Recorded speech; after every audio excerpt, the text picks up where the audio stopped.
Oras alas 5:50. Ngarong orasa napa ko dito sa Busuan.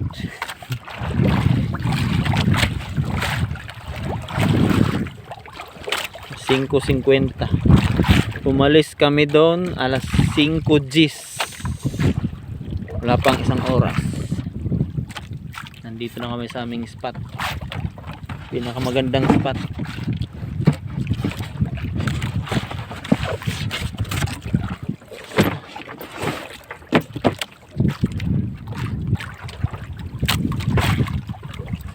Papakita namin sa inyo. Ha?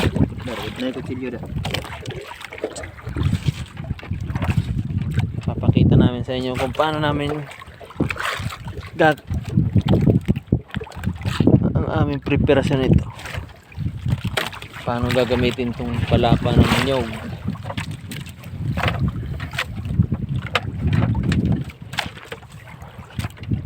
Yan pala Mount Apo.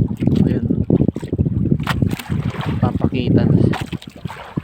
Mount Apo. Doon naman banda yung Davao City. Mount Apo. At yun, doon yung sa amin. Yan, sa mga bundok na yan. At dito na naman sa kabila, yan yung bundok na yan. Yan yung General Santos City. Pagkaharap lang yan. Yung Davao at saka General Santos City. Papakita namin sa inyo kung paano ang aming setup ng manguhuli kami ngayon ng pusit.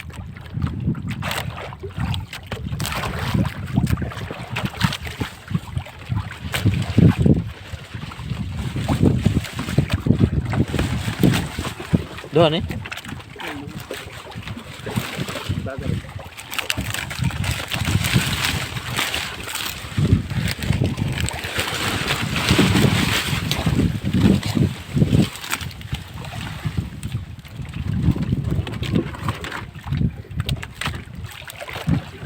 Bali, dalawa ho ito.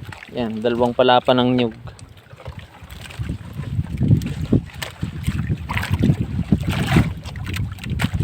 Ang purpose naman na ito, para hindi kami anurin. Dito kami tatali. Tatali kami dito pag nasa ilalim.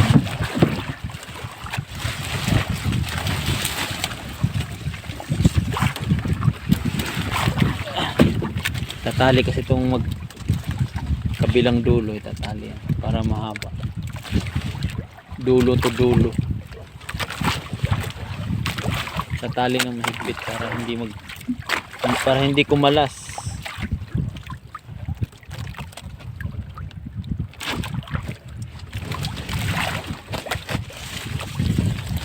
Yeah.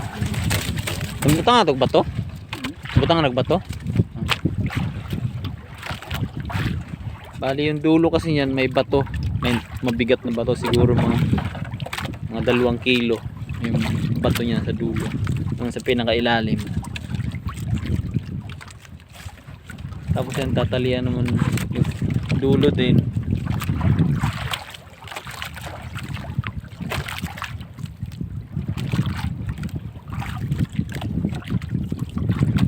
Tatalian ng mahigpit.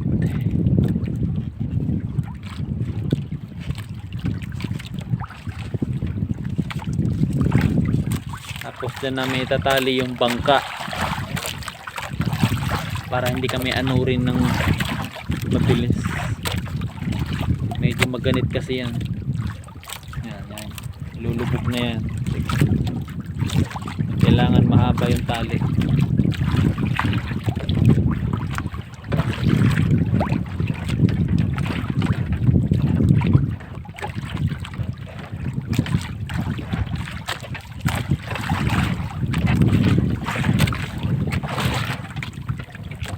Kasi pag wala kaming ganun, siguro sa magdamag baka nasa Davao na kami. Kaya kailangan namin ng ganyan.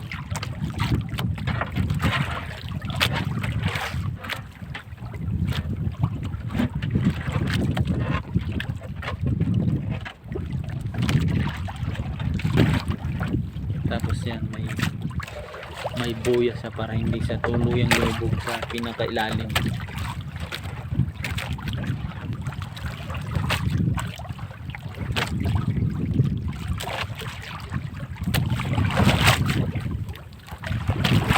Yung iba kasi niyan ginagamit nila sako, yung parachute yung tawagin nila. Sa amin palapa lang ng ang dami ng tali.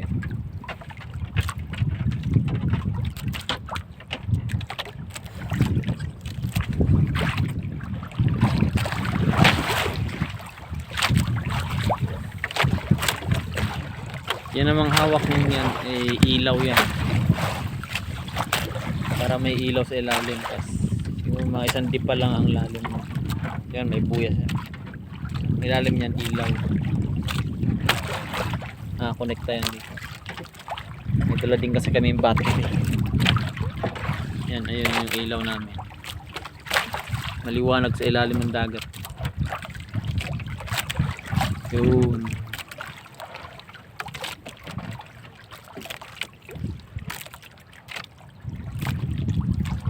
Yan. Yung lubid na yan, ang kasama yan ay wire. Pagpadong daplin.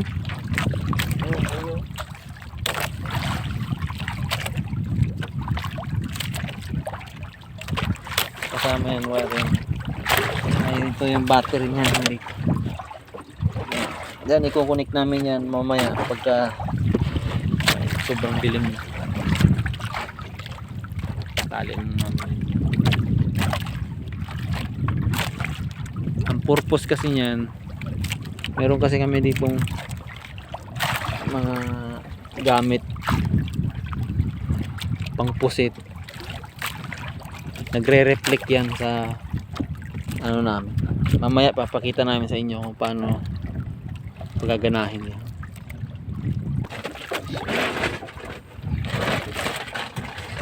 Ito yung wire nya.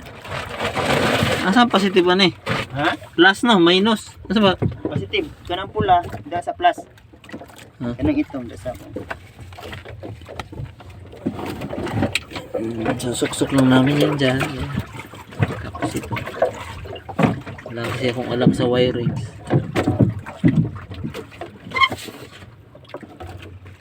Yan. Ayos na yan. Wala.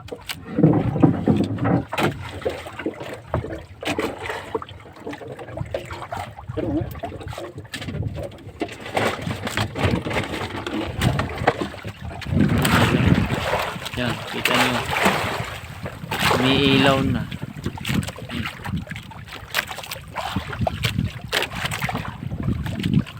Umiilaw na. Malakas ang ilaw niya sa ilalim. Kasi may mga gamit kami dito talagang pampusit. Ayun, papakita na. Yung kulay ito may ilaw yan, nagre-reflect yan doon sa ilaw na yun pag nilalagay na namin ito sa ilalim ng dagat. Ito ang hinahabol ng pusit. Yan, dami kami na dito. Mamaya papakita namin. Yan, medyo madilim na. Yan, may barko.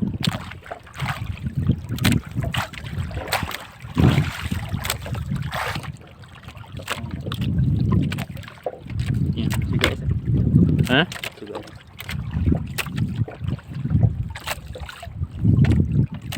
Tawag kasi ng luminous. Yan naman tawag sa niya pitok. Hinahabol ng ano yan, ng pusit yan sa lalim.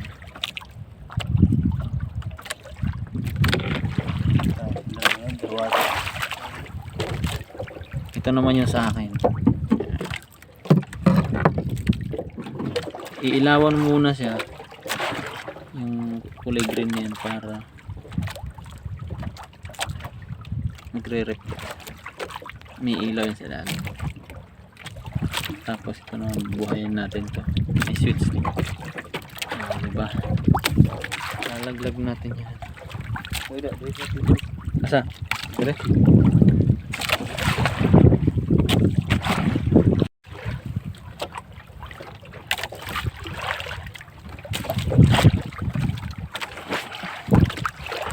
Yan, meron pa kami isang aparato dito.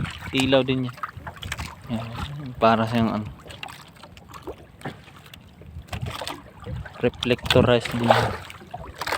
Yan, parang bala ng RPG. Yan, ganyan.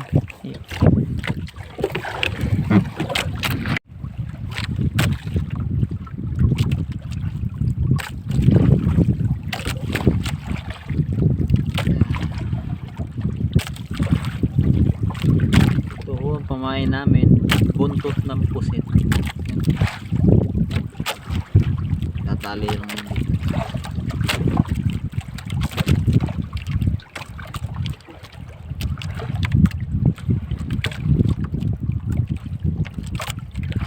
Yan.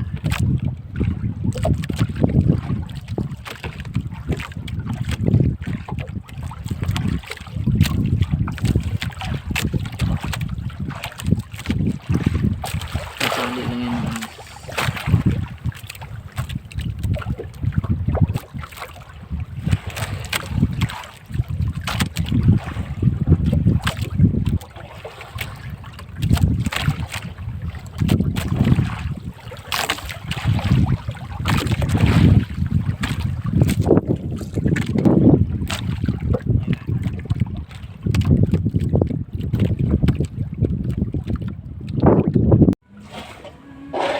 Time check.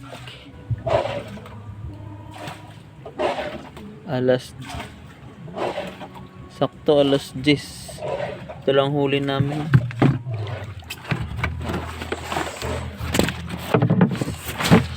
Okay. Ay, butang na eh. Sa eskes? Balde. Ano? Balde? Ito lang yung huli na eh.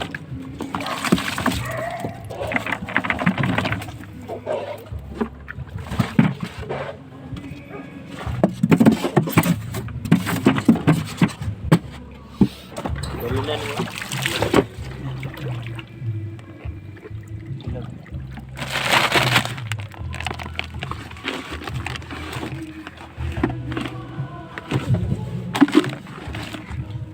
Kaunti lang huli namin.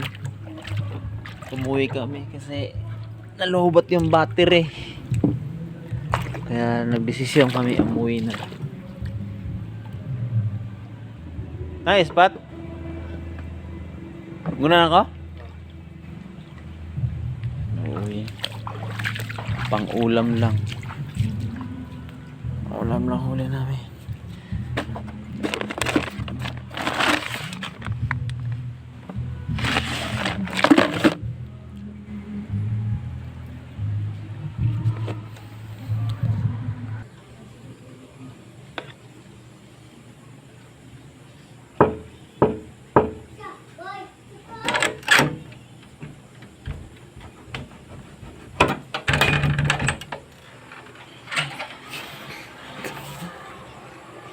Ba't di pa kayo tulog?